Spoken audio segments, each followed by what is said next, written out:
Salam alaikum wa rahmatullahi wa barakatuh.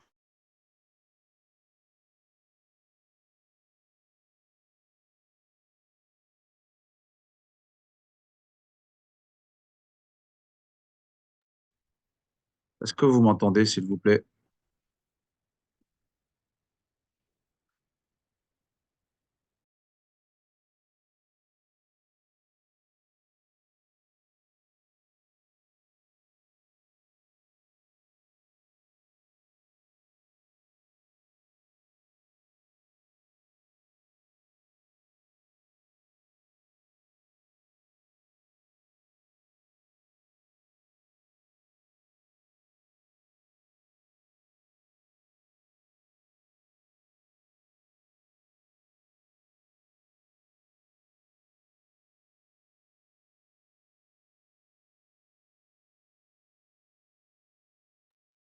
Alhamdulillah. On va commencer dans quelques instants, Inch'Allah ta'ala.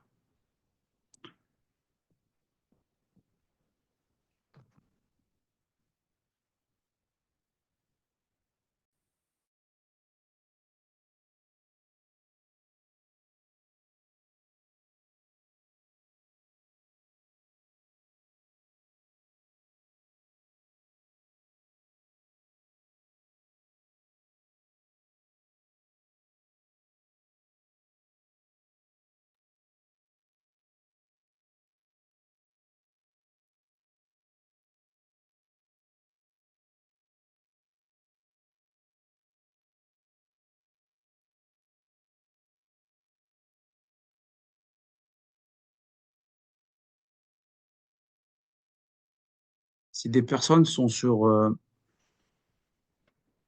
Instagram et en même temps sur Zoom, est-ce qu'elles peuvent me confirmer que ça fonctionne sur Instagram? Parce que ce n'est pas un outil que je connais bien.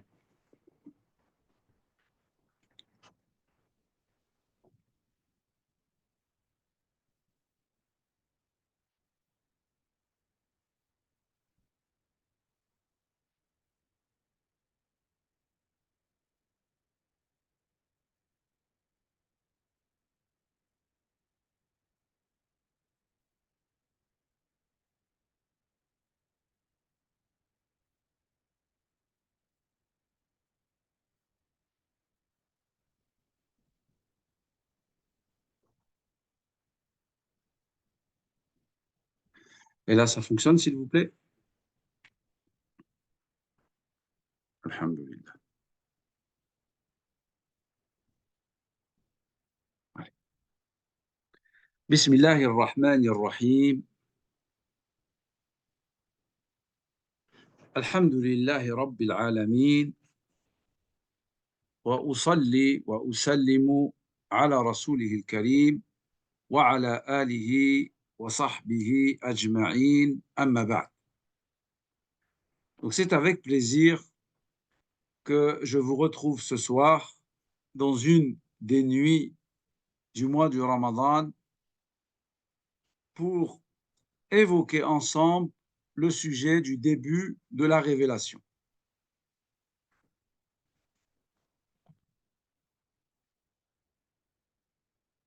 Allah Azza wa Jal, subhanahu wa ta'ala, dit dans le Coran: وكذلك أوحينا إليك روحا من أمرنا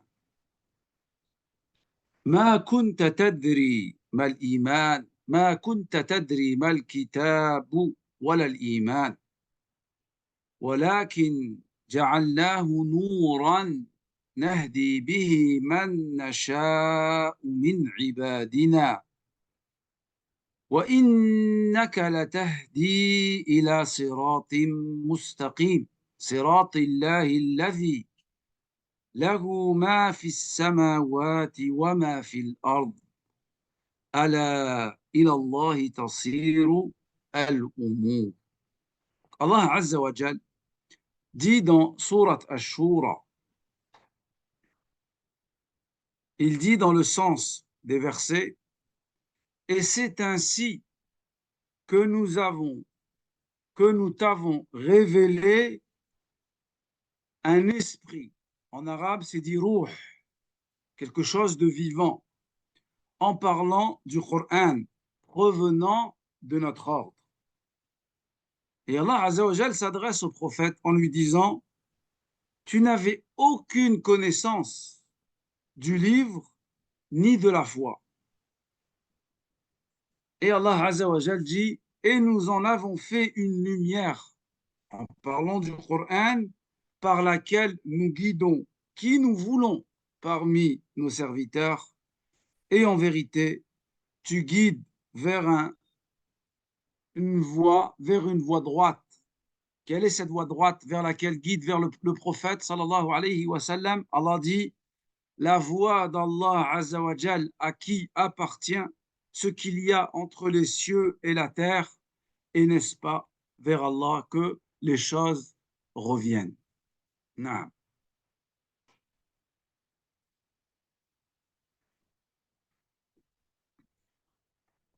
Alors, on me dit que sur Instagram, ça ne fonctionne pas. Je suis désolé, je ne sais pas comment faire.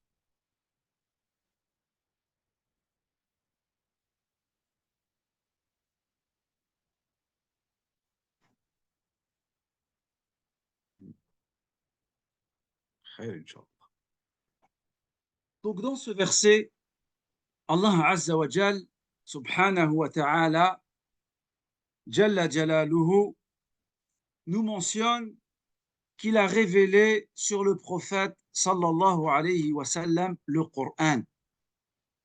Et il décrit le Coran, la révélation, comme étant ar-ruh, c'est-à-dire un esprit vivant. C'est-à-dire que le Coran est pour le musulman, pour son cœur, pour sa poitrine, ce qui est l'âme pour le corps. Sans âme, sans âme, le corps ne peut être vivant. Et sans le Coran, les cœurs ne peuvent être vivants. Les cœurs ne vivent que par la révélation d'Allah subhanahu wa ta'ala.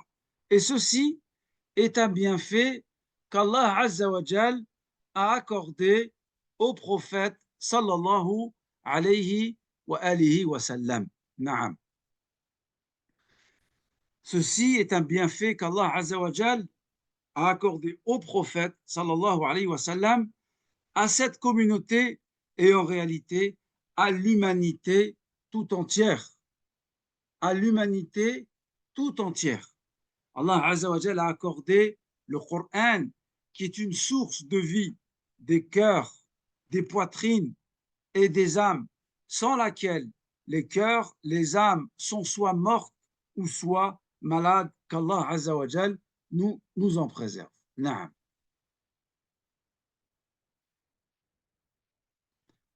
J'essaie de vous remettre Instagram. Naam.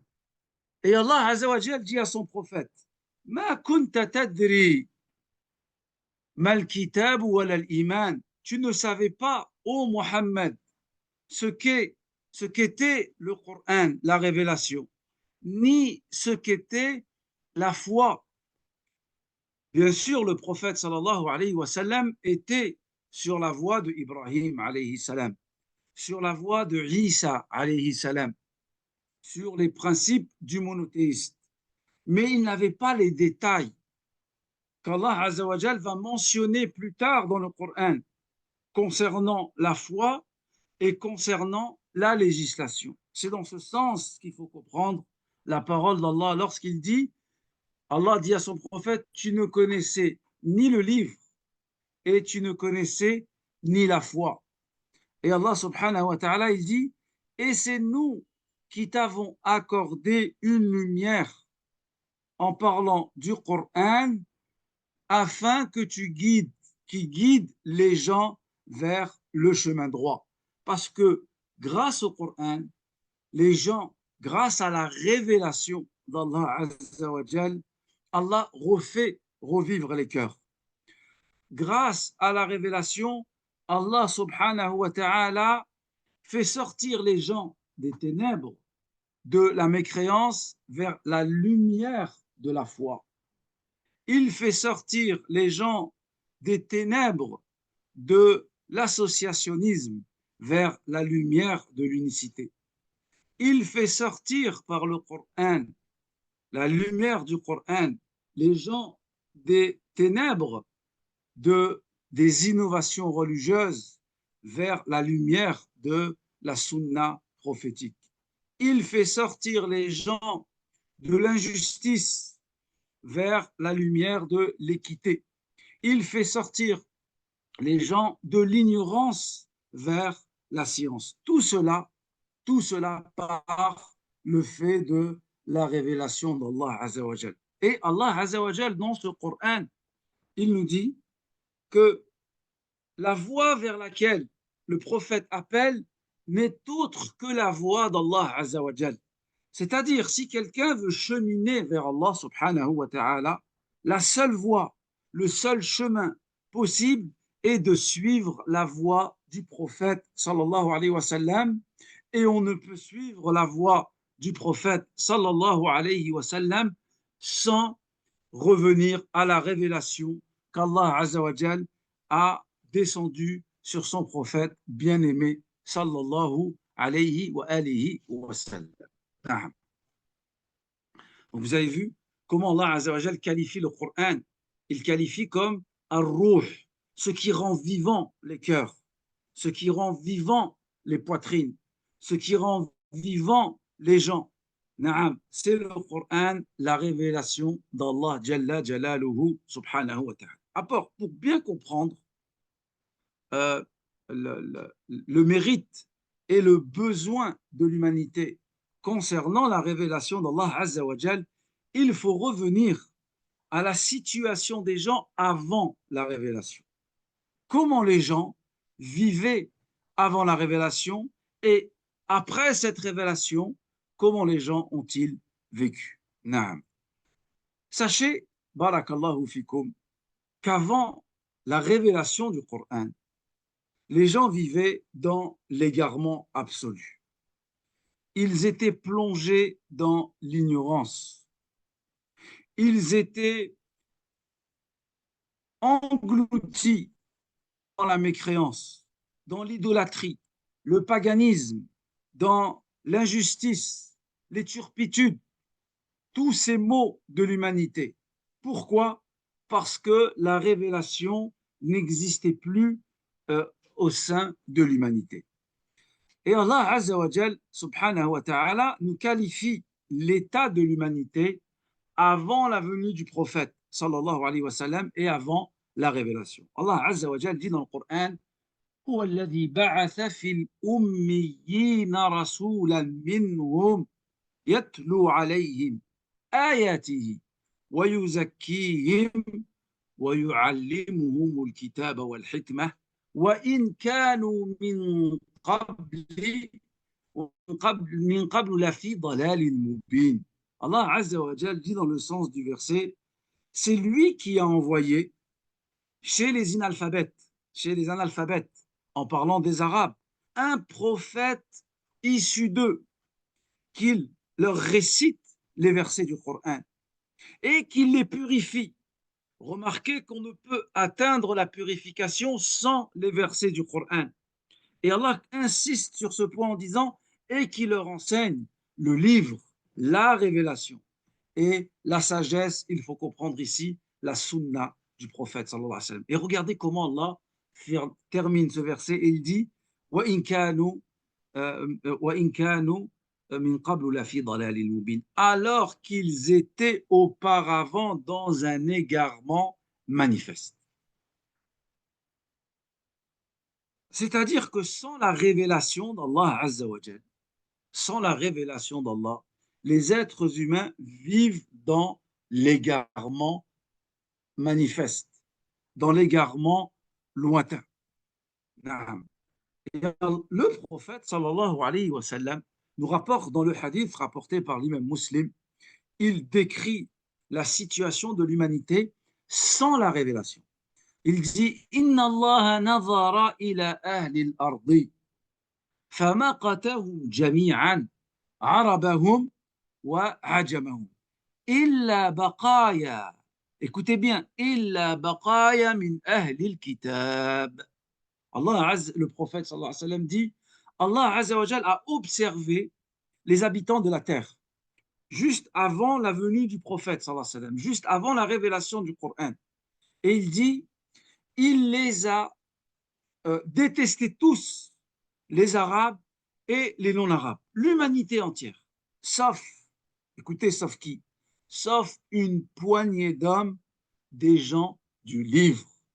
Pourquoi ces gens-là, Allah Azza wa Jal ne les a pas détestés? Parce qu'ils étaient encore attachés à la révélation d'Allah Azza wa Jal. Donc regardez, l'éloignement de la révélation mène à ce qu'Allah Azza wa Jal déteste ces personnes. Et l'attachement à la révélation mène au fait qu'Allah Azza wa Jal aime les gens et les agrée. Naam. Un autre hadith montre bien l'état dans lequel étaient les Arabes en particulier, mais l'humanité en général. Ja'far ibn Abi Talib, qui n'est autre que le cousin du prophète, sallallahu alayhi wa sallam, lorsque le prophète les a envoyés en Éthiopie, vous savez, lorsque l'islam a commencé à Mecca, les musulmans ont été persécutés, ils ont été pourchassés, et à un moment, le prophète a ordonné aux musulmans d'émigrer vers l'Éthiopie. Et une poignée d'hommes et de femmes sont partis en Éthiopie. Et à un moment, Ja'far ibn Abi Talib a été convoqué par le roi d'Éthiopie. Il voulait avoir des informations concernant cette révélation et cette nouvelle religion qui bousculait les habitudes dans l'Arabie et qui va bousculer les habitudes de l'humanité dans quelques dizaines d'années après qu'Allah Azza wa Jal ait envoyé son prophète. Alors, Ja'far s'adresse au roi. Écoutez ces paroles qu'il va prononcer. Il dit, Ayyuhal Malik, ô roi, kunna qawman ahla jahiliya. Nous étions des gens qui étaient plongés dans les ténèbres de l'ignorance. Pourquoi? Parce qu'ils n'avaient pas de révélation. Ils n'avaient pas de livre.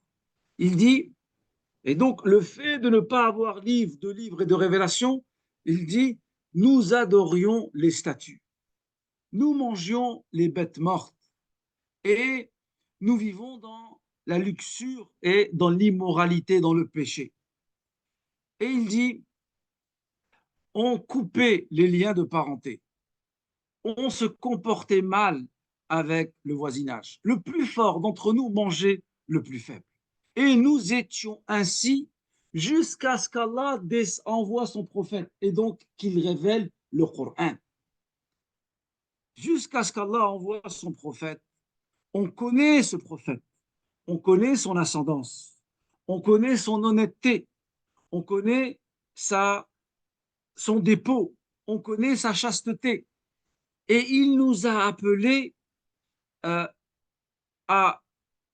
unifier Allah et à l'adorer uniquement.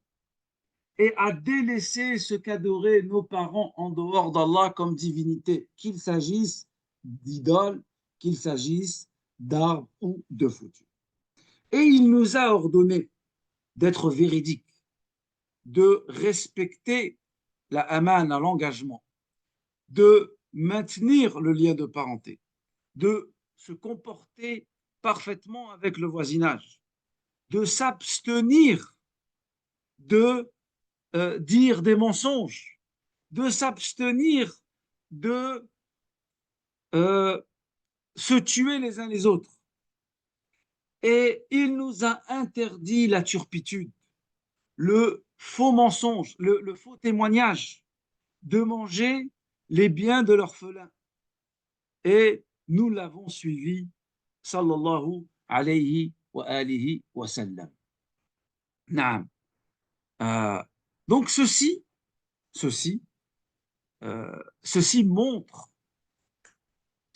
montre la décadence,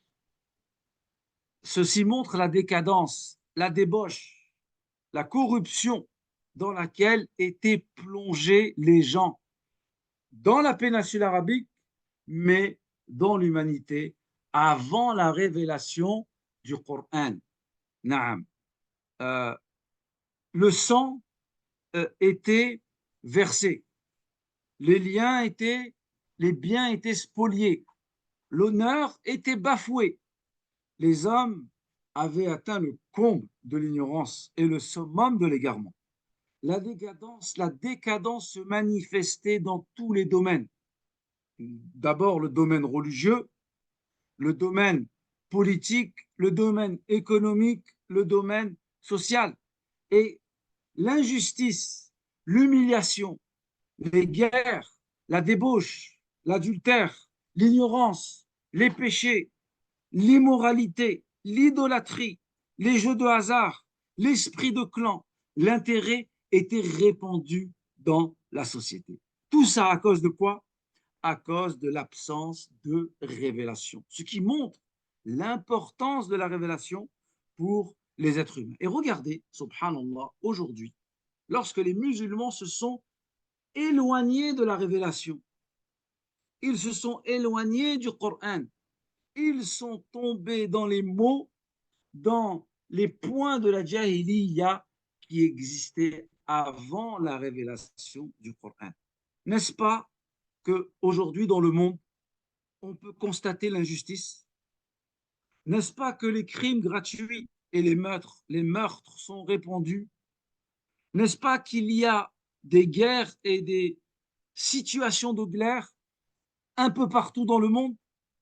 N'est-ce pas que le nationalisme, même le racisme, monte en surface dans tous les pays du monde?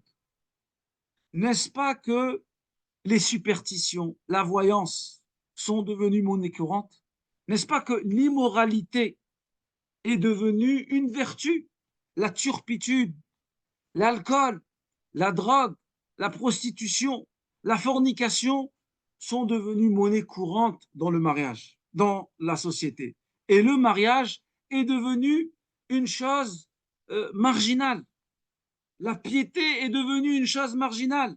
La pudeur est devenue un gros mot. Pourquoi? Parce qu'on s'est éloigné de la révélation d'Allah subhanahu wa ta'ala. Donc vous voyez mes frères, mes sœurs, le Coran, la révélation qui est le sujet de cette intervention aujourd'hui, le début de la révélation. Lorsque le Coran a été révélé sur le prophète sallallahu alayhi wa sallam, tout a changé. Tout a changé dans l'humanité par la grâce d'Allah. Parce qu'Allah aime pour ses créatures le bien. Et il veut pour eux le bien. Il veut leur montrer le chemin de la droiture, le chemin qui mène au paradis, les mettre en garde contre les voies du diable, les voies de l'enfer, qu'Allah Azza wa Jal nous en préserve et qu'il préserve nos familles. Alors, comment a commencé la révélation sur le prophète sallallahu alayhi wa sallam? Le prophète sallallahu alayhi wa sallam a vécu à la Mecque et il a grandi à la Mecque dans un peuple qui était plongé dans le paganisme, dans l'idolâtrie, dans la turpitude, la luxure, le péché, la débauche. Et le prophète, sallallahu alayhi wa sallam, plus il s'approche de ses 40 ans, et plus il déteste ce qu'il voit dans son peuple. Et c'est ainsi que le croyant et la croyante doivent réagir dans le monde dans lequel nous vivons. Il doit rejeter avec son cœur la turpitude. Il doit rejeter ce qui est blâmable. Et le prophète sallam a commencé à s'isoler. Et il partait dans une montagne pas très loin de la Mecque, à quelques kilomètres de la Mecque, dans la montagne de Fijab al-Hira, dans la montagne de Hira, dans la grotte de Hira. Et là, le prophète sallallahu alayhi wa sallam faisait ce qu'on appelle une retraite spirituelle. Il se détachait de toutes ses activités et il s'adonnait à la méditation, à la réflexion dans les cieux, la création des cieux et de la terre. Il n'avait pas une religion particulière, ni de législation, comme nous avions dit tout à l'heure. Il était sur le monothéisme. Il était sur la voie de Ibrahim. Il était sur la voie de Isa. Jamais le prophète sallallahu alayhi wa sallam a mangé de la nourriture qui était égorgée pour autre qu'Allah azza wa jal. Toutes les fois que le prophète mangeait, il disait Bismillah et les gens étaient étonnés. Jamais le prophète ne s'est adonné à la turpitude. Et donc, il s'est isolé dans cette grotte et c'est pendant le mois de Ramadan que la révélation est descendue sur le prophète, sallallahu alayhi wa sallam. Et l'ange Jibril s'est présenté à lui en lui disant Iqra, lis. Le prophète, sallallahu alayhi wa sallam, dit Je ne sais pas lire. Jibril le serre tellement que le prophète a failli s'étouffer. Et il lui dit Iqra, lis. Le prophète, sallallahu alayhi wa sallam, dit Je ne sais pas lire. Et Jibril le serre encore une fois jusqu'à ce que le prophète faille étouffer. Et Jibril, l'ange Jibril lui dit Iqra. Et le prophète sallallahu alayhi wa sallam dit Ma ana biqari. Je ne sais pas lire. Et l'ange Jibril le serre. Imaginez-vous cette situation. Le prophète ne sait même pas qui est cet homme qui le sert, qui est cette créature qui le sert. Et il lui dit Iqra bismi rabbika alladhi khalaq. خلق الإنسان من علق اقرأ وربك الأكرم الذي علم بالقلم علم الإنسان ما لم يعلم. Les premiers versets de la révélation après une interruption depuis le prophète Isa, le prophète Jésus, alayhi salatu wassalam. Lis, regardez ces premiers versets qui sont descendus sur le prophète et le sens que contient ces versets. Lis, c'est une invitation à la science, à la lecture, au savoir, mais pas n'importe quelle science. Iqra bismi rabbika alladhi khalaq. Lis au nom de ton Seigneur. Lis au nom de ton Seigneur qui a tout créé.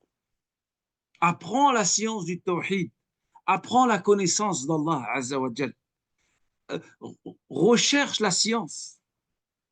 الذي خلق. Et علم الإنسان اقرأ باسم ربك الذي خلق خلق الإنسان من علق اقرأ وربك الأكرم. Il a créé l'être humain d'une adhérence et il a appris à l'être humain ce qu'il ne connaissait pas. اقرأ وربك الأكرم. Lis au nom de ton Seigneur le plus généreux, le plus noble, subhanahu wa ta'ala. Imaginez le prophète dans cette situation. Il redescend. Il va voir son épouse, Khadija, radiyallahu anha. Il est apeuré. Son épouse, regardez le rôle de l'épouse pieuse. Le prophète dit لَقَدْ خَشِيتُ عَلَى نَفْسِي. J'ai eu peur pour moi, ô Khadija. Je crains pour moi. Imaginez-vous, le prophète dans une grotte et un ange vient, le serre presque à étouffer et il lui récite des versets du Coran et il lui annonce qu'il est le prophète de la fin des temps. Imaginez-vous dans l'esprit du prophète, sallallahu alayhi wa sallam, ces changements, ces bouleversements. Donc il rentre chez lui et il dit à Khadija, j'ai peur pour moi-même. Peut-être suis-je devenu fou. Et Khadija lui dit Kalla wallahi la yukhzika Allahu abada. Par Allah, jamais Allah ne t'humiliera. Jamais Allah ne t'abandonnera. Pourquoi?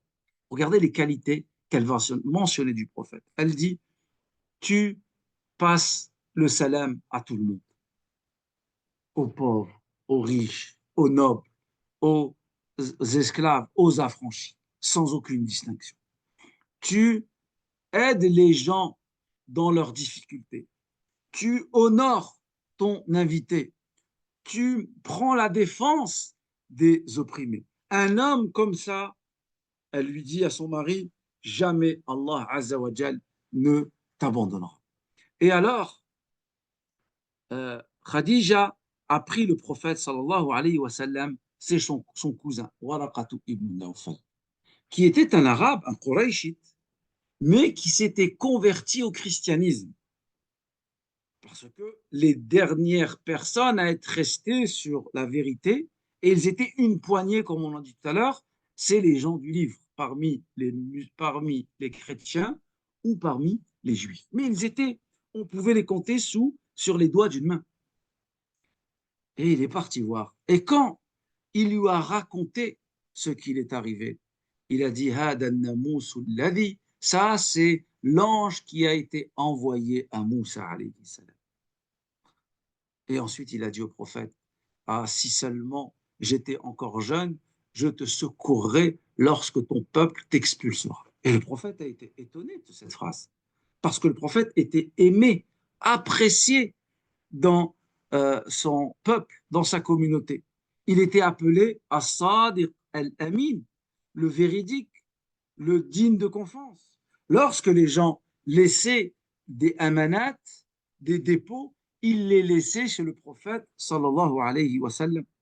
Lorsque les gens avaient besoin d'un arbitrage, ils venaient chez le prophète sallallahu alayhi wa sallam parce qu'il était véridique. Il était connu pour ses nobles caractères. Alors, lorsqu'il a dit ça, il a été étonné. Il a dit, mon peuple va me chasser. Et il a dit, nul n'est venu avant toi avec ce que tu es venu sans qu'il a été pourchassé et rejeté par son peuple. Et effectivement, c'est ce qui va arriver au prophète sallallahu alayhi wa sallam. Donc, imaginez-vous, ça, c'est le début de la révélation qui a changé tout l'événement dans l'humanité.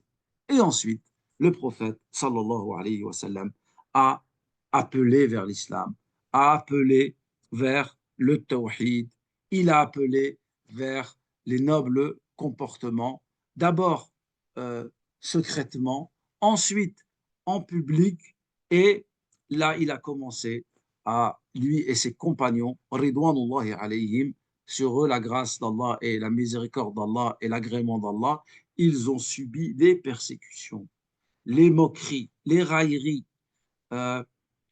des Qurayshites. Parce que nul ne vient avec ce que le prophète sallam est venu sans qu'il subira ce que le prophète a subi. Lorsqu'on s'attache à notre religion, le prophète dit, il va arriver un temps à la fin des temps, al-qabidu ala dinihi kal-qabidi ala al-jamra. Il va arriver un temps, celui qui s'attache à sa religion, c'est comme celui qui s'attache à une braise. Naam. Vous savez, s'attacher à une braise, c'est brûlant. Naam. Et à notre époque, s'attacher à sa religion, c'est source de moquerie. Lorsqu'une femme met un hijab, lorsque quelqu'un met une barbe, lorsqu'on pratique notre religion, lorsqu'on ne va pas dans le courant des gens, lorsqu'on ne consomme pas des drogues, lorsque on ne s'adonne pas à la fornication, lorsqu'on ne s'adonne pas aux intérêts, lorsqu'on n'achète pas une maison avec du riba, lorsqu'on ne s'adonne pas à nos envies et à nos passions. Les gens nous regardent d'un œil de mépris. Ils se moquent des gens de cette manière. C'est ce qui est arrivé au prophète et c'est ce qui arrive à tous ceux qui ont suivi la voie des prophètes. فاليوم الذين كفروا فاليوم الذين آمنوا من الكفار يضحكون على الأرائك ينظرون هل ثوب الكفار ما كانوا يفعلون. Mais ce jour-là, dans la dunya, إن الذين كفروا إن الذين كفروا Allah dit dans le Coran, ceux qui ont mécru, ils se moquaient des croyants. Et lorsqu'ils passaient à côté d'eux, ils clignaient de l'œil. Ça, c'est quelque chose qui existe. Mais regardez la finalité. Allah dit dans l'au-delà, ah, ça sera aux croyants de se moquer de ceux qui n'ont pas voulu suivre, qui n'ont pas voulu croire en la révélation d'Allah Azza wa Jal. Et les croyants seront assis sur des fauteuils et ils s'adresseront aux mécréants, diront, est-ce qu'Allah ne vous a pas rétribué pour votre mécréance? Est-ce qu'Allah ne vous a pas rétribué pour le fait de vous être écarté de la révélation d'Allah Azza wa Jal? Comme dit le prophète sallallahu alayhi wa sallam à propos du Coran, Inna Allah yada'u bihada al-Qur'ani aqwaman wa yarfa'u bi aqwaman. Allah Azza wa Jal va élever par le Coran des gens et il va en rabaisser d'autres. Celui qui s'attache au Coran, qui se cramponne au Coran, qui lit le Coran, qui médite le Coran, qui met en application le Coran, qui essaie de se rapprocher des enseignements du Coran, celui-là, Allah Azza wa Jal va l'élever dans cette vie, mais surtout dans l'autre vie. Celui qui s'écarte du Coran, Allah va le faire vivre une vie de gêne. فمن أعرض عن ذكري فإن له معيشة ضنكا ونحشره يوم القيامة أعمى. Celui qui s'écarte du Coran, de la révélation, nous le ferons vivre une vie avec la poitrine serrée. Pas seulement. Et dans l'au-delà, nous le ressusciterons aveugle. قال رب لما حشرتني أعمى وقد كنت بصيرا. Oh Allah, pourquoi m'as-tu ressuscité aveugle alors que j'étais vivant? قال كذلك أتتك آياتنا فنسيتها وكذلك اليوم تنسى. Ainsi, nous t'avons révélé des versets, le livre, tu l'as oublié et aujourd'hui on t'oublie et tu es aveugle. Qu'Allah Azza wa Jal, subhanahu wa ta'ala, nous en préserve. Alors on va s'arrêter là, Inch'Allah. On demande à Allah Azza wa Jal de nous permettre, dans ce mois, le mois de Ramadan, qui est par excellence le mois du Coran. Comme Allah dit dans le Coran, شهر رمضان الذي أنزل فيه القرآن هدى للناس وبينات من الهدى والفرقان. Le mois du Ramadan est le mois durant lequel nous avons révélé le Coran comme guidé pour les gens et comme pour discernement des preuves. Naam. Et le prophète, sallallahu alayhi wa sallam, durant ce mois, il s'adonnait avec l'ange Jibril au Coran et le fait de lire le Coran, ça rendait le prophète plus généreux et plus enclin à faire le bien.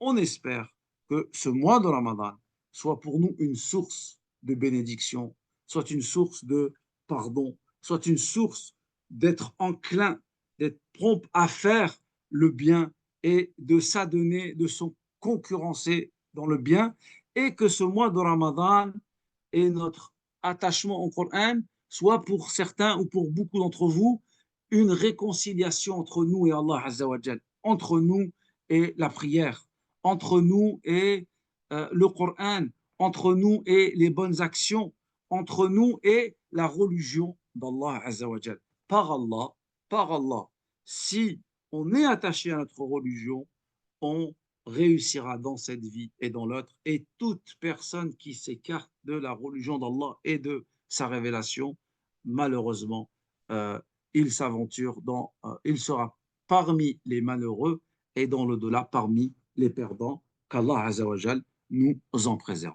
Donc nous avons passé la première décade du mois du Ramadan. Il nous reste encore 2 décades, encore 20 jours. Donc, il y a encore le temps, Inch'Allah ta'ala, de se rattraper pour multiplier les bonnes actions. Alors, vous savez, à l'Institut Ihsan, qu'Allah Azza wa Jal récompense Cheikh Amir, qui en est le directeur, et qu'Allah récompense aussi toutes les personnes qui sont dans l'Institut, qu'Allah Azza wa Jal préserve les enseignants de cet institut, les personnes qui sont dans les coulisses qu'on ne voit pas, qui permettent à cet institut, par la grâce d'Allah Azza wa Jal, de propager la science, de permettre aux musulmans d'apprendre à adorer correctement Allah, d'avoir une croyance authentique, surtout à une époque où il y a énormément de croyances différentes. On apprend la croyance des gens de la Sunna et de la Jama'a, la croyance du prophète sallallahu alayhi wa sallam et de ses compagnons. On apprend comment adorer Allah, comment prier, comment jeûner, comment faire ses ablutions, comment faire le ghusl, comment donner sa zakat, comment accomplir une umrah, comment accomplir le hajj, des choses que chaque musulman, chaque musulmane se doit de connaître dans sa pratique religieuse, dans ce culte, dans ses adorations quotidiennement. Alhamdulillah, et en plus, pendant le mois de Ramadan, l'Institut euh, euh, partage avec l'ensemble de la communauté, au-delà de ses étudiants et de ses étudiantes, à travers les conférences qui sont données tous les soirs, qu'Allah Azzawajal récompense les responsables de l'institut. Alors, parmi les matières qui sont enseignées à l'institut, il y a la biographie du prophète sallallahu alayhi wa sallam, qui est une matière importante, qui est une science, un savoir important pour chaque musulman, chaque musulmane, puisque le prophète est le modèle de chaque croyant et chaque croyante. Et pour qu'il soit notre modèle, bien sûr, on doit le connaître, sallallahu alayhi wa sallam. Et donc, il y a une matière qui s'appelle As-Sira, et dans laquelle on étudie la biographie du prophète. Et donc, cette année, comme tous les ans, on a demandé aux élèves de l'Institut, on leur a donné une évaluation sur le thème de la révélation, les débuts de la révélation. C'est pour ça que le thème de ce soir, c'était les débuts de la révélation. Alhamdulillah, je voulais remercier mes étudiants, mes étudiantes pour le travail qu'ils ont fourni. J'ai lu de vos travaux, chacun de vos travaux, qu'Allah vous récompense grandement. Jazakumullahu khairan. Et le but, c'était aussi de récompenser le meilleur ou les meilleurs des travaux. Alors, c'est toujours quelque chose de difficile parce qu'on doit choisir, alhamdulillah. Donc, je n'ai pas pu choisir une évaluation. Il y a 4 évaluations qui ont attiré mon attention, notamment 2 en particulier et 2 autres aussi. Donc, je vais vous présenter cette évaluation, Inch'Allah ta'ala, bi'idhnillah. D'accord? Donc, je vais faire un partage d'écran et je vais vous montrer ça, Inch'Allah ta'ala, si vous m'accordez quelques instants.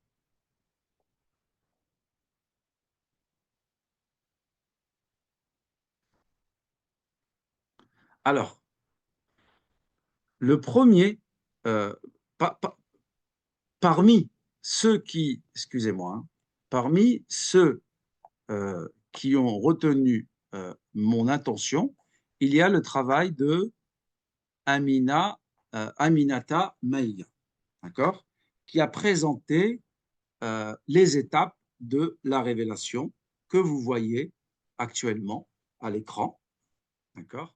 Et donc, elle a expliqué les premières heures de la révélation en mentionnant ce qui s'est passé, le début de la révélation du prophète sallallahu alayhi wa sallam à ses 40 ans. Elle a bien mis en évidence que la révélation a commencé par le Coran, le soutien de Khadija, l'épouse du prophète sallallahu alayhi wa sallam, dans ces moments difficiles, dans ces moments où le prophète a douté.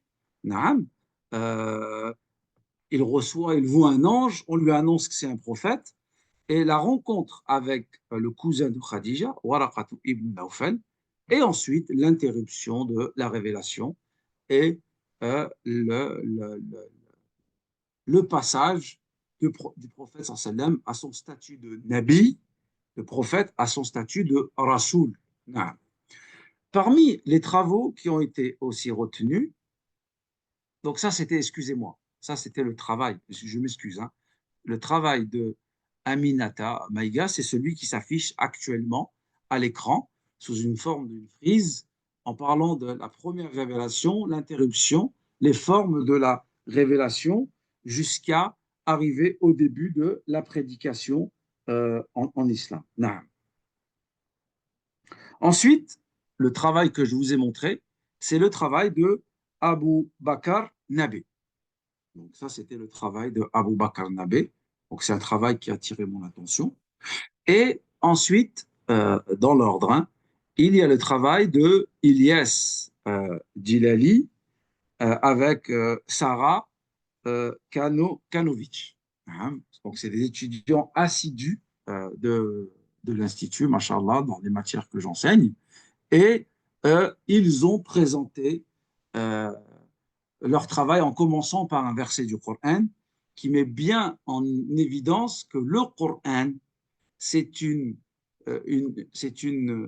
c'est un esprit venant d'Allah Azzawajal qui donne la vie au cœur et la vie aux poitrines, et que c'est une lumière, et ce n'est que par cette lumière qu'on est guidé vers la voie d'Allah subhanahu wa ta'ala. En expliquant un petit peu le contexte dans lequel le prophète sallallahu alayhi wa sallam a reçu la révélation, et ensuite,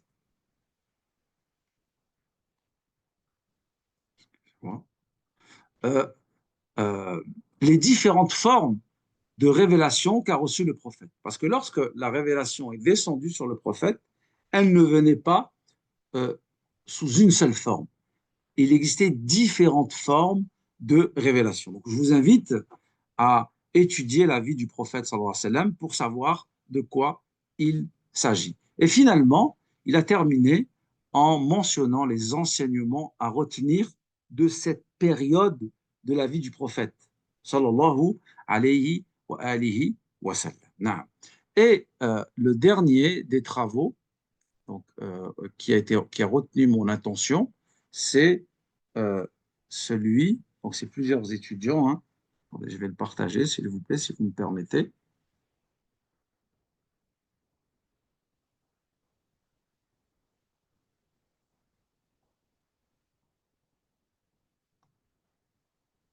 C'est celui de Anaïs et Mohamed, qu'Allah les préserve, de Louisa et de Anaïs Déby.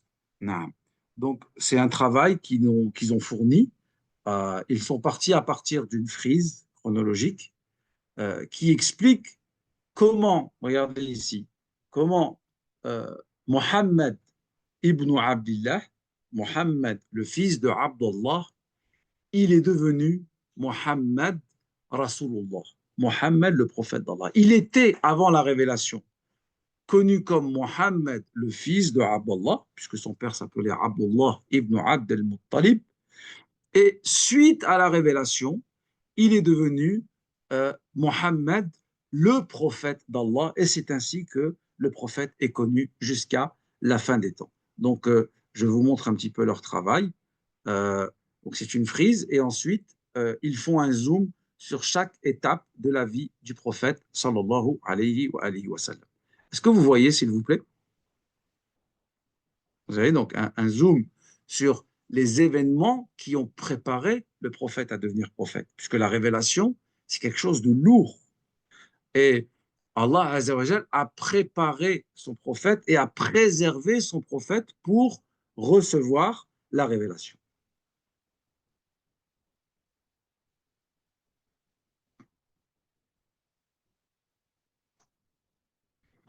Ensuite, la révélation, ça a été un fait marquant et traumatisant pour le prophète, sallallahu alayhi wa alihi wa sallam. Naam. Vous voyez tous, hein, est-ce que vous pouvez me confirmer que vous voyez bien le partage d'écran?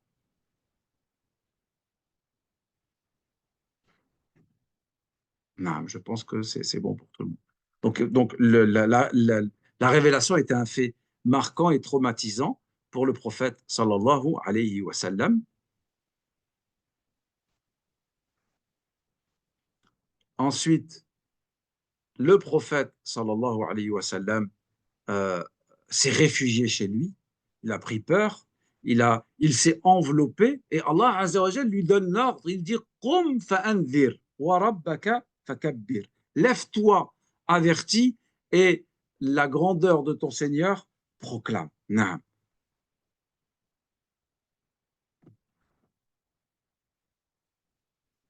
Et ensuite, ils expliquent un petit peu l'interruption de la révélation.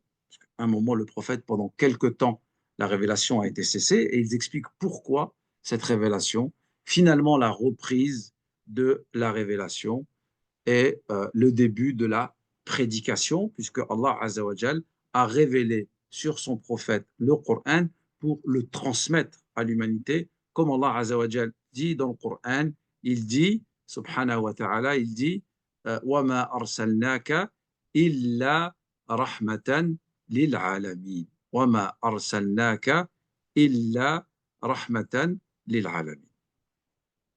نعم. Est-ce que vous avez tous pu voir les quatre élèves ou les quatre groupes d'élèves qui ont attiré mon attention. Donc, je voulais les féliciter. Et donc, j'espère que vous les félicitez tous. Qu'Allah les récompense pour leur travail. Et je voudrais féliciter aussi tous les autres élèves qui ont participé. Masha'Allah, walhamdulillah. On va s'arrêter là, Inch'Allah. Barakallahu fikum. Euh, Jazakumullahu khayran wa hafidakumullah et au plaisir de se retrouver dans quelques jours. Donc, je pense que les inscriptions à l'Institut vont commencer, vont reprendre bientôt. Ça, les responsables vont envoyer des informations, Inch'Allah ta'ala, euh, bi'idhnillahi ta'ala. Bien sûr, les exposés, laissez-moi un petit peu de temps, Inch'Allah ta'ala, et je les transmettrai aux responsables qui les transmettront déjà dans les groupes de Sira et qui les transmettront où ils désirent les transmettre, Inch'Allah. Barakallahu fikum, hafizakumullah, jazakumullahu khayran, walhamdulillahi rabbil alamin. Barakallahu fikum. سبحانك اللهم وبحمدك أشهد أن لا إله إلا أنت أستغفرك وأتوب إليك. Je vous remercie aussi les messages des élèves. Qu'Allah vous récompense. Barakallahu fikum pour votre assiduité. Barakallahu fikum pour votre, ce qu'on appelle al-muwadhaba, l'assiduité dans la science. Votre présence au cours, c'est encourageant. Walhamdulillah. Subhanak Allahumma wa bihamdik. أشهد أن لا إله إلا أنت أستغفرك وأتوب إليك وبارك الله فيكم